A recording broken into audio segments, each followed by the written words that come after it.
Hello guys, andito tayo ngayon dito sa Compostela, Davao del Norte.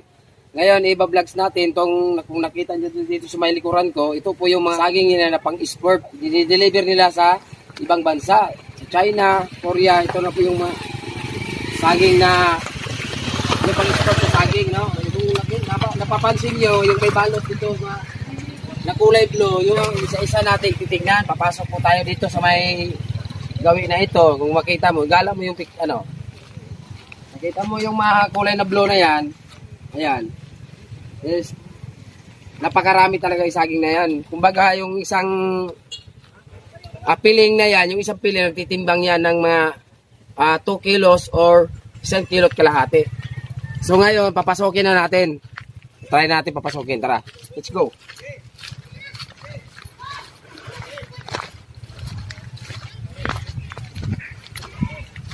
Ayan, nakita mo yan, oh. Ito po yung kinukuha nila ang mga saging na yan. Yung pang-export yan. Ayan, yung saging na yan. Kikita natin, i-close up natin. So yan guys, nakikita po natin yung saging nila. Ito po yung saging na pang-export, yung saging nila. Nakikita mo natin yun. Yan. So maghahanap po tayo kung gaano ka laki yung saging. No? Ito po. Hindi po ito basta-basta mga saging to. Dito po yung, ito sa bandang Compostela, Davao de Oro pong lugar na ito. Ibang klase itong sagingan dito. Napakaganda.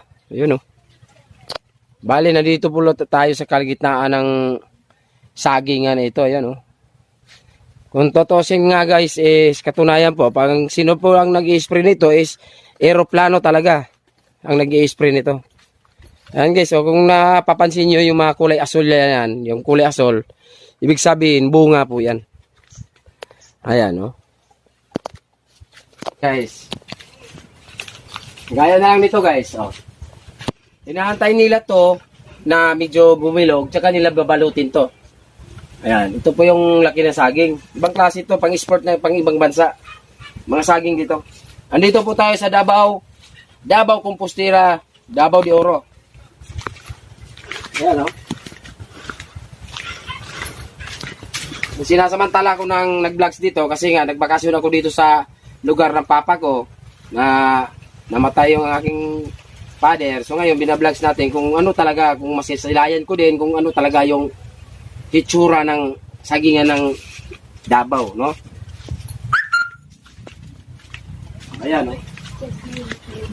Ito po yung saging pa dito, lalaki talaga, guys. Oh. Ito yung tinutukoy ko. Ayan, bawat isang piling nito, yung isang piling, eto, pag nabuo, hindi muna nila binabalot ito kasi nga, inaantay nila bumilog. Pag nabilog na ito, tsaka nila binabalot. Ayan, oh. Isang piling nito, nagkikilo ng 3 kilo. Lalaki nito, ganyan kahaba. Yung ano, saging. Ayan. Kung napapansin nyo. Ayan. So, gagalain na natin ito. Pasyalan natin yung ano nito. Ayan, oh. Sobrang lawak nito guys. Oh. May klase itong saging. Ayan. Oh. Kita naman ito ninyo yung saging napakalawak. Gaya nito. Ayan. Merong napansin nyo na merong hindi mga binabalot na yung saging na ito. Kasi nga hinahantay nila ito pag bumilog tsaka nila binabalot. Ayan. Yan yung mga saging na yan. Yan, kung napapansin niyo kung nag-aasol yung lugar na yan, yung ibig sabihin yan, talagang puro bunga yan. Ayan oh. Yan. So papasyalan pa natin hanggang dulo. Ayan guys oh. Itong saging na ito guys, hindi gaano itong kataasan, pero kalupit-lupit naman ang bunga nito. Ayan oh, ang bababa lang, mga ilang feet lang yan oh. Ito yung saging na pang-sport. Hindi lang pampamilya, pang sport pa. Ayan, oh. Oh. Kita mo yung saging na yan, guys. Oh. Ito, mayroong bagong ano. Kita mo naman, mababa lang yan, oh. Oh. Ayan, kagaya niyan, oh. Bagong sibol. Hindi to kataasan yung saging na yan. Maiksi lang, pero Lintik yung bunga, no?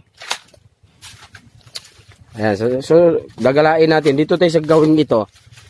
Gawing kalsada. Yan, oh. Dito tayo sa kaligitnaan, no? Nasa gitna lang tayo, pero tatanaw nyo yung saging. Yan, oh. Ayan. Ayan, guys. Ini saging, oh. Sobrang lawak. Saging to, pang sport. Oh, di ba? Kita nyo, oh. Yan. Ah.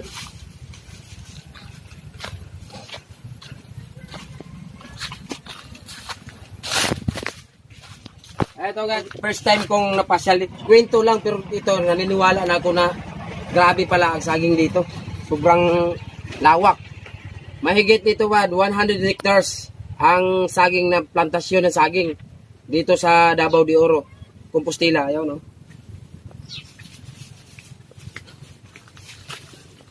Kalawak, no? Hindi ganong kataasan, no? Hindi ganong kataasan tong saging. Pero sa totoo, ayaw nyo maniwala, guys. Ang nag-i-spray nito is eroplano.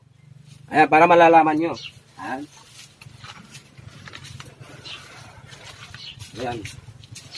Ayan, nakikita nyo, puro asol. Ayan.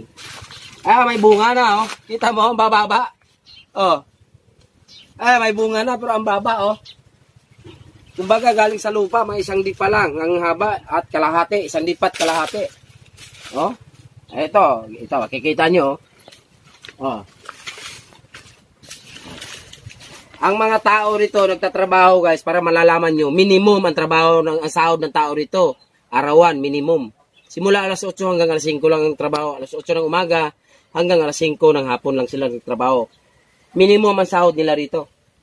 Ang number 1 na ikinabubuhay ng mga taga rito ay ang maglilinis ng saging, tinatanggalan ng dumidilaw na dahon. Pag may bunga, iba ang tagahakot, iba yung tagaputol, iba yung maghahakot. Ayan. Ayan, guys. So,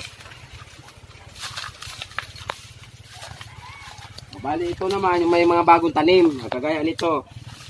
So, mga bagong tanim. Ayan. Yan yung ginagawa nila. Ayan, oh. Sobrang lawak ng saging yan. Ang totoo din. Ayan, oh. Talagang pang-sport yung saging. Okay.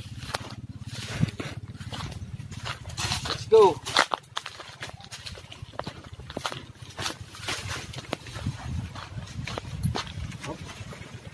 Wala na tulay.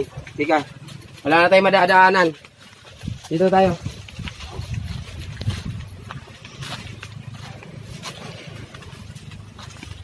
Dali.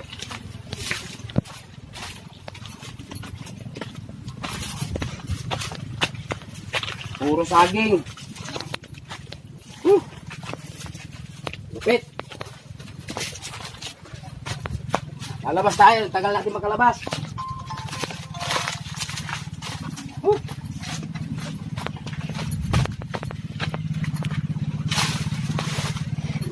Okay guys. So ito, lalabas na tayo sa may highway. Ayan, o. Ito na saging. Ayan, o. Laki. Yan guys. Bawat gilid po yan, sagingan yan.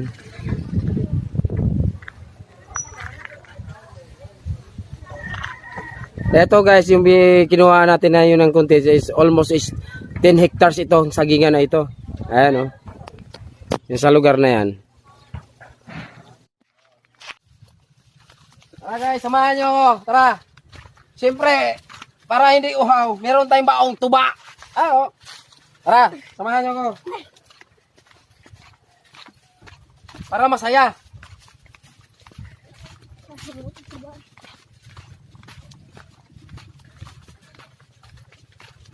Meron tayong guide na sasama sa atin. No? Kaya titignan natin yung... Ah, yun. Dito pala. Sama tayo. So, aakyat tayo dito sa may, May baba. Ay, meron pala tao dyan. Sa taas. Teka. Meron akong baon na. So ngayon, aakyat tayo guys ha.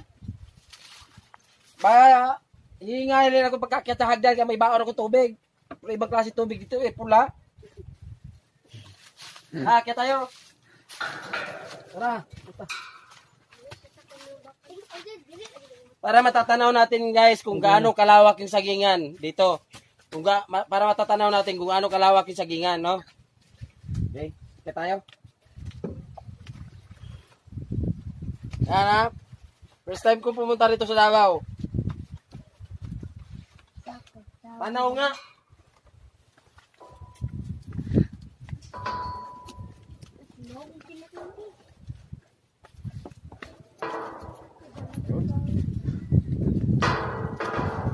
Guys, nandito ngayon tayo sa tabi pinakataas. Yung tinatawag nila yung pinakaturi yata to. Turi ni Abraham ba to? Ayan Masayaw-sayaw eh. Sika. Atlok mo tayo. Sayaw-sayaw. Kaano kalawak ang sagingan nito? Ayan nasa likuran ko, nakita nyo ba? Yung lugar na ito is nandito tayo ngayon sa Compostela, Davao del Norte. Ayan Yung nag-i-spray nga dito guys is eroplano nag-i-spray dito. Hindi ito kayang mano-mano. Eroplano. Ayan Kung natatanan nyo sa likuran ko, ayan Ayan. At siyempre, pagkatapos natin maglaon, nauuhaw ako. Ito, tubig namin dito eh. Ito Tuba. Tuba, makasaba. Tungog, makabungog. Ito yung tuba.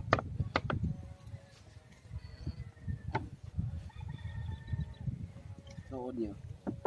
Ayan Tuba, kasi nga lang walang pulutan. Pwede ba yung ipulutan yung saging dyan? Ha?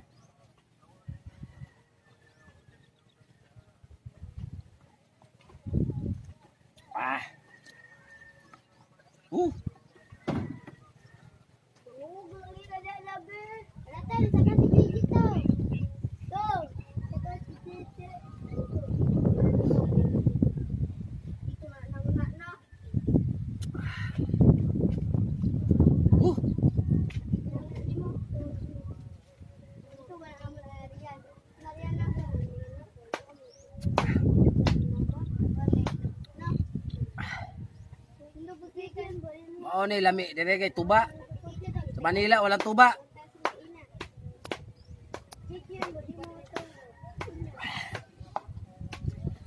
Grabe ang lawak, kaya pala eroplano ang nag-ano nito. Kaya pala eroplano ang nag-spray nito. Sobrang lawak. Ayun puro hanggang doon pa yan sagingan Ayan. Makukuhaan natin ng close up yung plano. Ayan, sagingan. Ayan. Umagang-umaga pala dito nag-i-spray sila sa sagingan. Ayan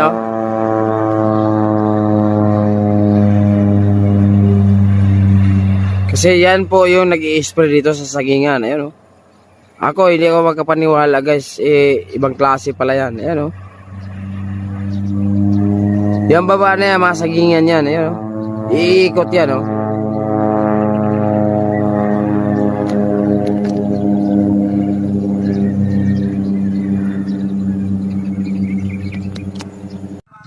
Hello guys, grabe, hindi ako makapaniwala nito guys. Gaano pala kalawak to. Hindi ako kasi kwento-kwento lang to nung hindi pa ako nakapunta dito. Pero ito, sobra ang lawak, grabe.